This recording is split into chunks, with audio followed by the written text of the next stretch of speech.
Hello, and welcome back to Key Lime Academy. So you may be wondering, what the heck are we doing today? What the heck is this video about? I'm here to tell you that I'm going to teach you how to take your measurements. This is one thing that I have had highly requested of me at so many times. I even have some clients that will come in and will pay me just to take their measurements. I think that knowing your measurements just should be common knowledge, just like knowing your blood type is common knowledge. Just like when people are like, oh, what's your astrological sign? When somebody's like, hey, what's your bust measurement? You should be able to tell them that. So we're going to learn that today. One example of what this is useful for in real life is whenever you are purchasing from an online business, maybe you are purchasing from a designer, maybe you're getting something custom made, maybe you're getting a suit. There is typically always a list of measurements they need or a size chart for you to reference of your measurements that you need for the garment. This is also going to be super handy if you know that your size typically has discrepancies with like a typical size small or a typical size large. You can then use the size chart and your correct measurements to ensure that the garment will fit you before purchasing. If you know me, you know I'm very passionate about fast fashion and not purchasing from fast fashion and finding ways that we can lower our consumption rate and being more selective about what you purchase and making sure that the garment fits you is going to help even just a little bit break the capitalism cycle. It's going to help us not overconsume and then just end up throwing things away or never returning them or donating them, which donating is good, but this is going to help break the cycle. So let's get into it. The first step to ensuring that you are having accurate measurements of your body is to wear something not bulky. You want to try to do as tight fitted garments as you can. You don't typically want to wear a sports bra if you're busty because that is going to change a little bit the measurement of your bust. So you want to be as natural as you can possibly get. So loose clothing, not bulky. You want to be somewhat form-fitted, but not so much so that it is shrinking down the actual size of your body. So we are going to start with our bust. So to take your bust measurement, there are a few different measurements that you can take for your bust. Starting out is just our typical bust measurement. This is going to be the widest part of your bust. So what you're going to do is you're going to take your tape measure and you are going to line up the tape measure along your nipple line. And I know sometimes we have to say weird words whenever we're talking about measuring our bodies. It's okay. We're not going to laugh. We're grown. It's fine. Okay? And then you are going to wrap this around your body. This can be the hardest part. Sometimes it's really great to take your measurements if you have a buddy. Again, matching that up on your nipple line, you're going to overlap the tape measure and use your other hand to hold it in place. I'm going to do a full turn just so you can see exactly where this tape measure is on my body. It's going underneath my armpits. It is hitting exactly on my bust, on the nipple line. And then you're keeping that tape measure steady as it's going on your back as well. And wherever your tape measure hits, where it overlaps with the other, is your bust measurement. Now, let's talk about your underbust. So your underbust is going to be similar to your bust measurement, but you are going to find kind of the under area of your boob. So you are going directly under the fold of your boob. If you have larger breasts, you may want to lift and tuck. And then again, you are going to wrap around, find that lowest point of your bust, overlap. And again, just like before, you want that tape measure nice and even in the back. This is the area that collects the most sweat.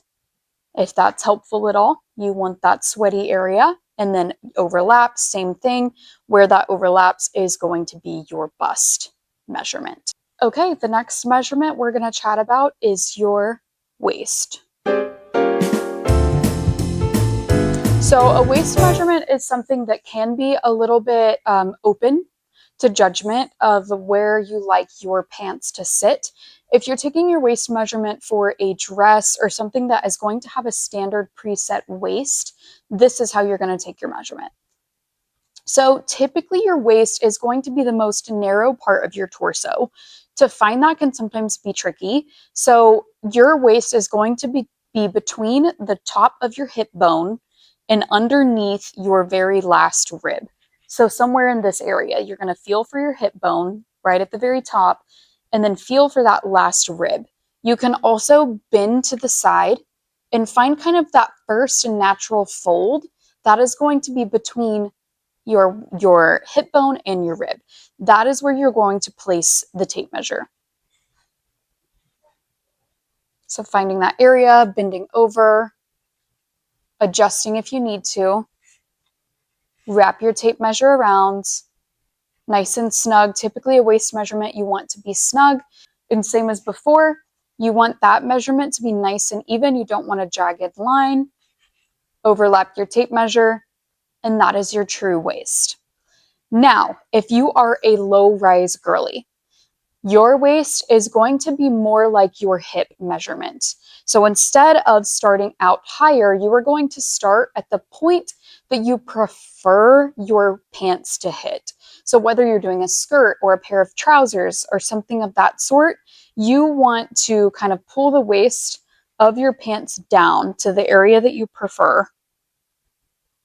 And that is where you're going to take your waist measurement from.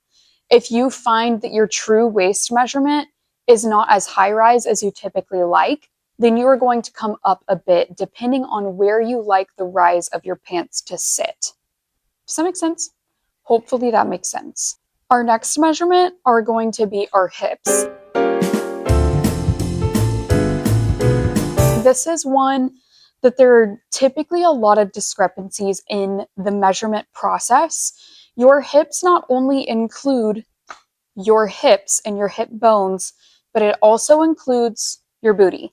So whenever you take this measurement, you have to include your butt, okay? So that's what we're gonna do.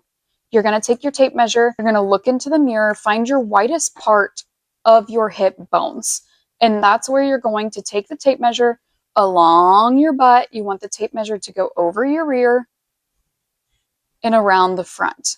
So you're going to find the widest part of your hip, of the side of your body, and then you are going to make sure that that tape measure is included in wrapping around your butt.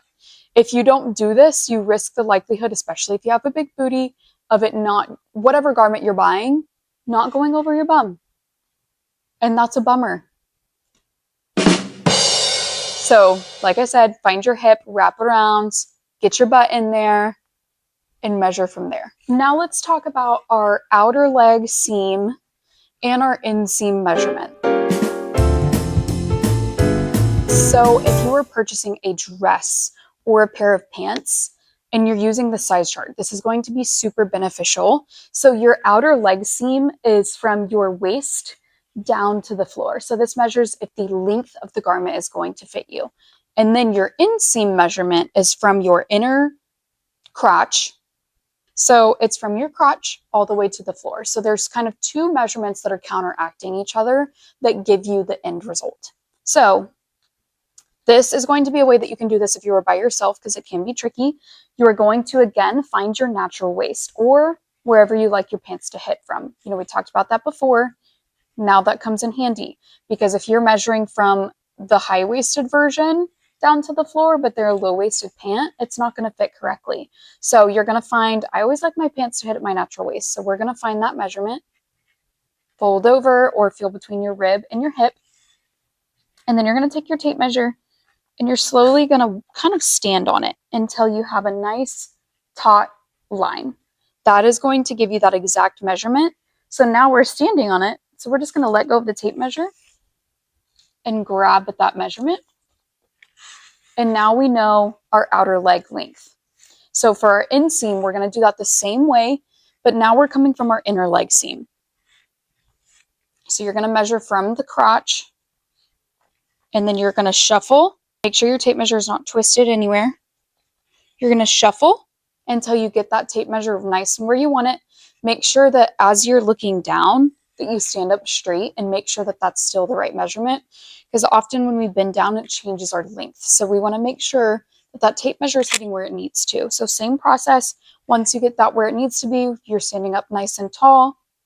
You're going to let go, find that measurement, and there's your inseam. If you are a man, these measurements are going to pertain to you.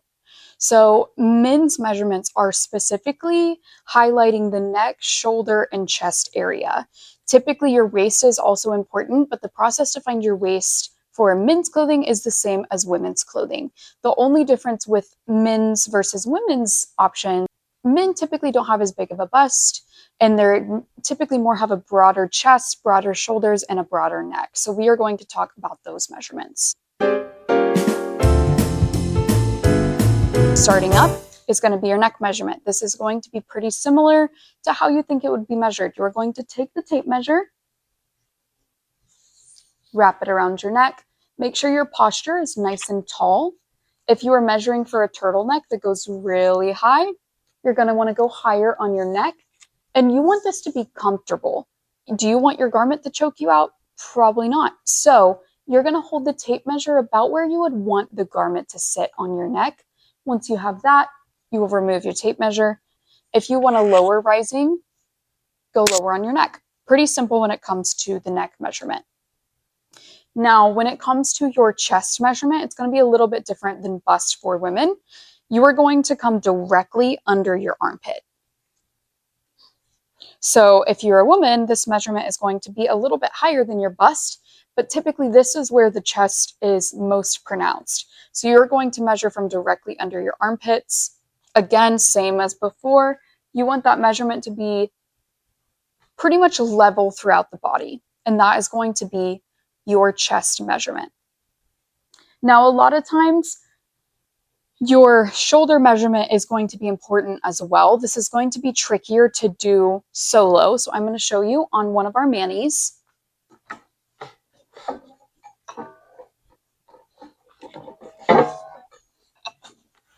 Everybody say hello to Diana. So, if Diana had no boobs and was a man, this is how this measurement's going to be taken. So you want to do the shoulder measurement from shoulder to shoulder. You want to be standing up nice and straight, and you don't want to have your shoulders rolled. You want this to be as true as possible. So Diana's shoulders are going to be 14 inches apart. Thank you, Diana. Here are my pro tips for making this process a lot easier. You want to use the same tape measure throughout the process. Oftentimes, different tape measures are going to come up with slightly different measurements based off of their age. Sometimes if your tape measure is older than the other, it's going to produce a different measurement because it's worn or it's shrunk or something of the sort. So whatever you're measuring, you want to stick with that tape measure. Don't get confused and use a different one. Rulers are a no. It's just not going to work. You're going to need to use something else. Maybe all you have is your dad's stiff, janky tape measure that he uses for carpenter work or whatever. Maybe it's your boyfriend's, maybe it's yours. That tape measure, it'll get the job done, but it ain't gonna be exact. So if you can avoid using that, please do. Another method that's really helpful to help with your precision is to use a piece of string to mark your waist measurement. So whatever you choose to use as your true waist, marking that with a piece of yarn or something of the sort. So that way, whenever you're doing your hip measurements, your length, you're gonna go from the exact same point every time. That way there's no discrepancy of, oh, did I measure lower than this or higher than this? You have this marked all the way around, so it gives you a more defined starting point. All right, folks, that's all for today. I hope you watched this video, and I hope it inspires you to take your measurements. I hope that you are sitting in front of your couch, on your TV, on your iPad, on your phone. I hope you're watching from your local library computer screen. I hope you're making your mom watch, and I hope you're standing in front of whatever you're watching on, and you got your little tape measure, and you're pausing, you're writing down, you're taking your measurements as I go. I hope that's what you're doing right now. If you're not, you probably should. Time's a ticking. But truthfully, I hope this video is helpful. I hope that it encourages you to be smart about your consumerism, be smart about who you buy from, do your research on your brands, make sure you're not supporting fast fashion companies that aren't supporting us. Be there for your small businesses. And while you're at it, counter check yourself. Do your research on your brand, do your research on whether or not this item that you're purchasing is going to fit you. Because at the end of the day, you're helping out local tailors like me because we don't have to alter your garments. So I hope this was helpful, and I'll see you next time.